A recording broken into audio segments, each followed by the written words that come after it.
right now in the world. I could be talking about many things. I actually hesitated a bit in picking the subject. I thought maybe I should talk about Iran, how it's responding to the Israeli provocations for lack of options, and how this might escalate. But actually, I'd like to do an episode about the makings of a color revolution. So, as you're all acquainted with this, the Americans do these regime change operations all around the world, and they camouflage them as popular uprisings. And just like lawfare operations were pioneered in Romania with the anti-corruption drive, as I explained in another episode, basically after Romania joined NATO and the American Secret Services took over the Romanian ones, they could establish this mechanism in the legal system, in the justice system, so as to prosecute for no deeds whatsoever, for no criminal acts whatsoever, to prosecute top politicians, to prosecute top businessmen, to prosecute basically whoever was going against the American interests, and this way to to make a clean slate, to be able to let's say rejuvenate the Romanian elite and establish in its place one that's more compliant to American interests. Well, Romania was not only a pioneer in terms of lawfare operations, which were subsequently tried in Latin America with Lula, Dilma Rousseff, the Kirchner husband and wife couple in Argentina, and so on. But I would actually argue that the first color revolution, successful color revolution organized by the Americans, was the one in Bucharest in 1989. I'm actually here in the University Square, which is full of symbols reminding people of those events in December 1989, where, according to the official narrative, Romanians went out to protest against the regime and they were shot at. Almost 1,000 people died all around the country. And the subsequent result was regime change, was the advent of democracy. And it's a very, very good case study. The Romanian Revolution, so-called revolution of 1989, is an excellent case study for what a color revolution really is. So first and foremost, this is the official narrative that also is, let's say, popular among Romanians, especially among younger Romanians who did not live under communism and therefore have no idea how things actually happened and why. So basically, you have this chain of events. I'm saying chain of events in terms of temporal sequence, not in terms of causality, and I'll explain why.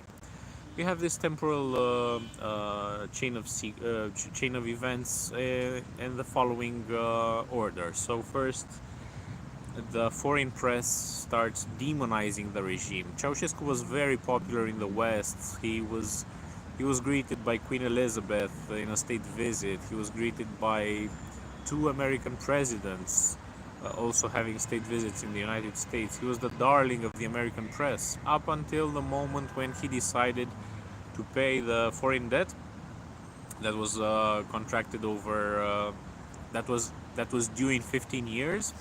He decided, or 25 years, I think. He decided to pay it in 8.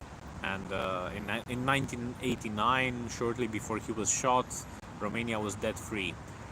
This public debt was incurred in order to industrialize the country, so there were these loans taken out from Western lending institutions, the World Bank, IMF, but not only. Well, not IMF, because that's for like balance of payment problems. The World Bank, but also private lenders. And yeah, the that money was put to good use in terms of developing infrastructure in Romania, roads, electrical infrastructure, whatever, nuclear power plant, dams, highways, electrification of railways, public buildings in most cities, apartment buildings, also in the largest cities. factories. So yeah, there was a lot of there was a lot of investment, and sorry about that. I think I flipped my. No, it's fine.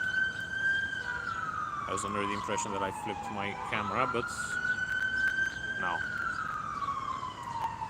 Yes. So so the first step in this regime change operation was the demonization of Ceausescu. So the foreign press, the Western press, started saying things like, "He's a bloody dictator. He does all these things, human rights abuses, puts people in prison," um, which was, of course, Romania was not exactly a liberal democracy, but those kinds of human rights abuses were more pertaining to the 1950s, to the early stage of communist Romania. But anyway, so the first stage was the demonization in the Western press. Of course, this Western press also broadcasted in Romania itself, so there was Radio Free Europe and Radio Voice of America, and of course the European ones, Deutsche Welle, whatever, Radio France Internationale. And the result was that there was a certain part of Romanian society who was listening to these Western sources of information and who kind of adhered to the narrative and who kind of expected that the regime would be toppled at some point because it's so abusive and so on. And of course the international legitimacy was set so as the public opinion, the Western public opinion, would not be surprised if a revolution happened, so to say. And then it's hard to discern what exactly happened between the 16th of December and the, let's say, 25th of December 1989, so during the actual revolution. There were several elements. Basically, the main reason why I consider this to be an American regime change operation, a color revolution, was the fact that after 35 years, the story is still kept under a lid.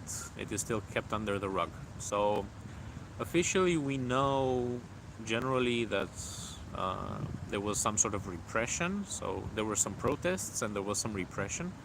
But who exactly shot at people? Who exactly fired? There were no prosecutions regarding this and no convictions. So whoever shot those 1,000 people, and in those days of the revolution, many people were arrested and subsequently released, and their files were cleaned or disappeared or whatever, were arrested exactly for being terrorists, so to say. The bullets were extracted from victims, and they had serial numbers and everything. It was very easy to tell which rifle they came from. Everything was under inventory lists, so it was very easy to determine who actually shot at people. But this was also not done. The only thing that was done was to first of all assassinate the Ceausescu couple in a kangaroo court, so claiming that it was basically a half-an-hour trial. It was not a trial because they had no legal defense. It did not happen in a courtroom. It was just an improvised room, and there was a guy who pretended to be a judge and a guy who pretended to be the defense lawyer, but he was more severe of an accusator towards the accused than the prosecutor. Of course, it was just a show trial, and Ceausescu, the Ceausescus said that, of course, they would not participate in this trial because there's nothing to participate in. It's just a pretense, and he actually said that it would be better to shoot them without this masquerade. But anyway, so okay, the Ceausescus were shot, and then people from their entourage were sent to jail and released after a few years in the political entourage. And in the military entourage, the people who were closest to the Ceausescu's died in mysterious circumstances. And the rest, well, I don't know. They wrote books. Many of them kept quiet. There are many contradicting stories about who shot and why, and which militarized institutions defected, and it's hard to discern something from this. But given that in the past 35 years we've been under the American umbrella, uh, my guess is that the reason why it has not been cleared, the circumstances of the revolution have not been cleared, have not been made clear so far, is that the narrative, the official narrative, right now is covering up a more sinister truth that would be in line with what happened in Kiev, what happened in Tbilisi, in Bishkek. So all of these color revolutions, what was actually going on in Tiananmen in 1989, what was going on in Hong Kong recently. So I suspect that this is the more sinister truth that is being covered up by this convenient official narrative. And why do I say this? There are several things that make me think that the revolution, so-called revolution, was orchestrated from abroad. There was no structure put in place in Romania. We didn't have a solidarity movement like in Poland. There was no organized civil society until the actual days of the revolution. So there was, however, some covert preparation. So first of all, as soon as uh, so the so-called dictator fled, there was a big movement of people occupying the former Central Committee of the Communist Party of Romania, which was the main center of power. But those people, okay, there were many people who were just out from the street, and they were just there to, I don't know, stare at things, maybe grab something, I don't know, set some books on fire, or I don't know, stuff like this, random stuff. But there were also many people who were militarily organized, even though they were not military. They were not military people themselves, at least not officially. So, oh, hello, Tony Grosunu. Yeah, again, Tony Grosunu, you'll have to leave me this comment after I make the live, because it will disappear afterwards, and I'd really like to look into what you're saying.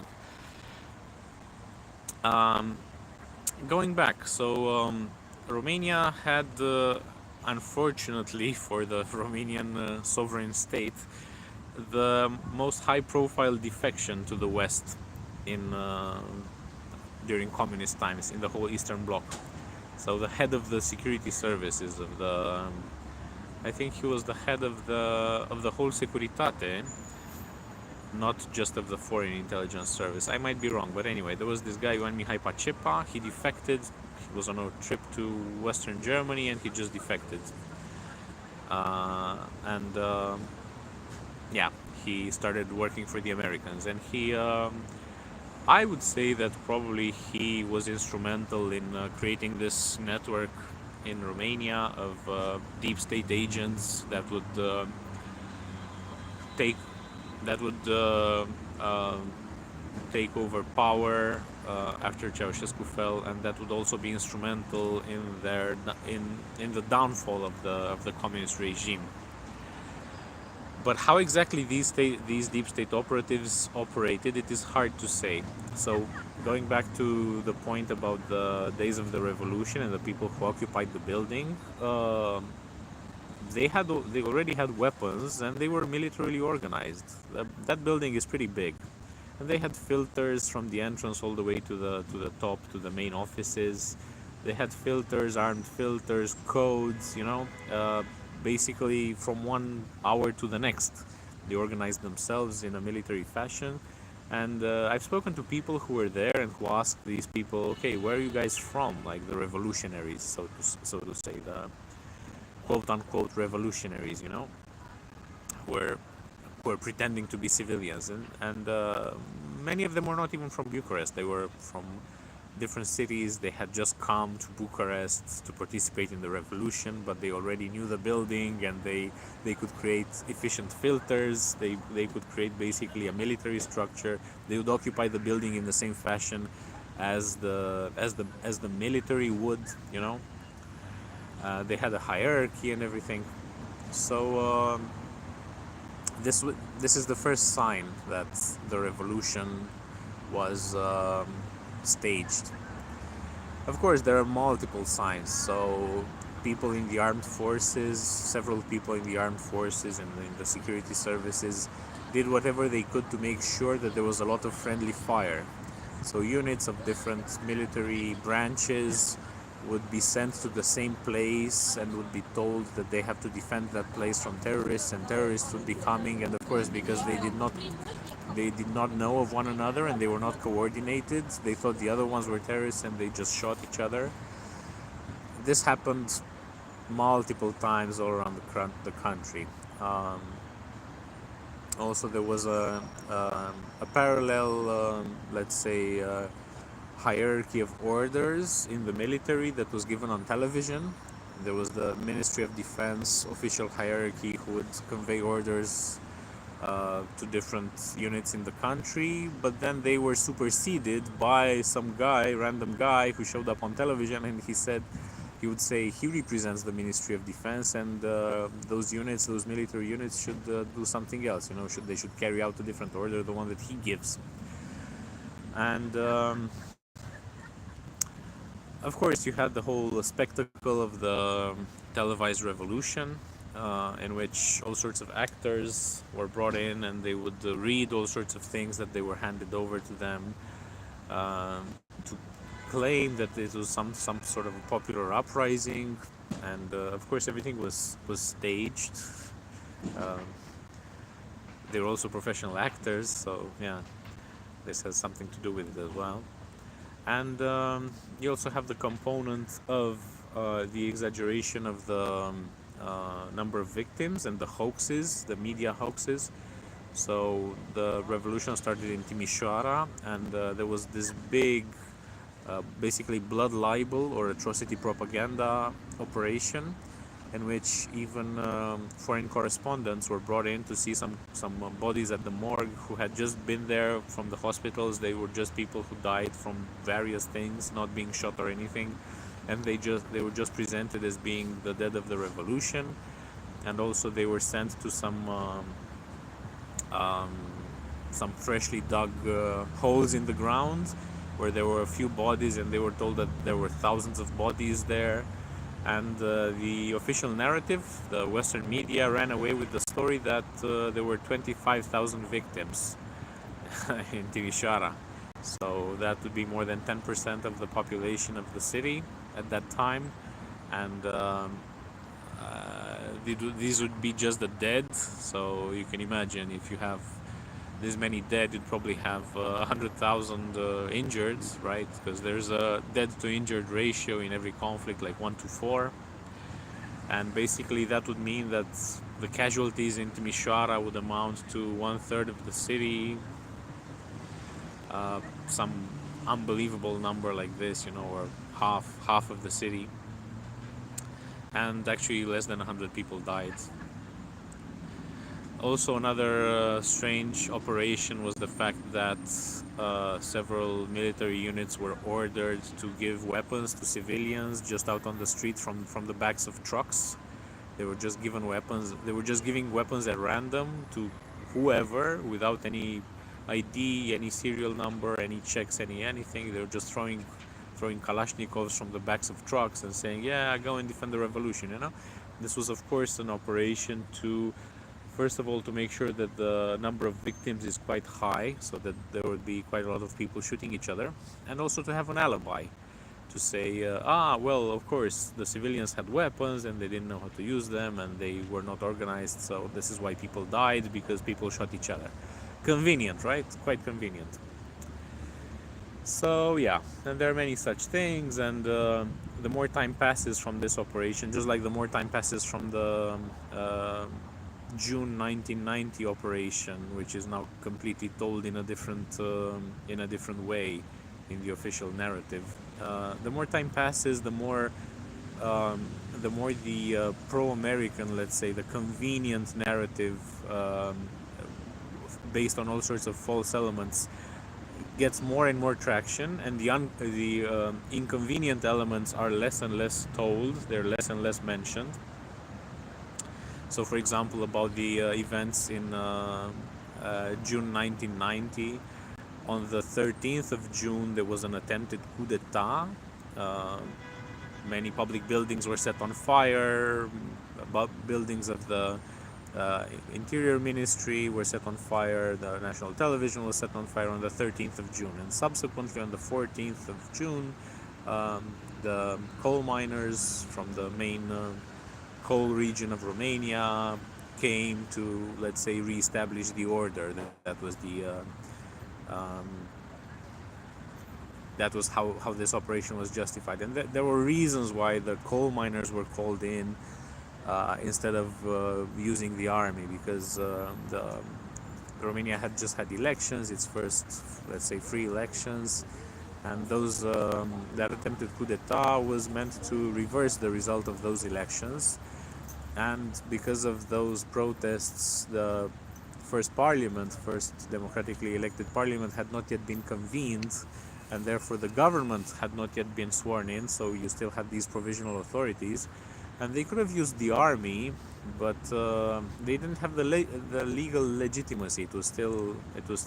Romania was still functioning under revolutionary times, so you could not order the army to shoot at people who were protesting, even though it was obviously a coup d'etat operation, against the result of the elections.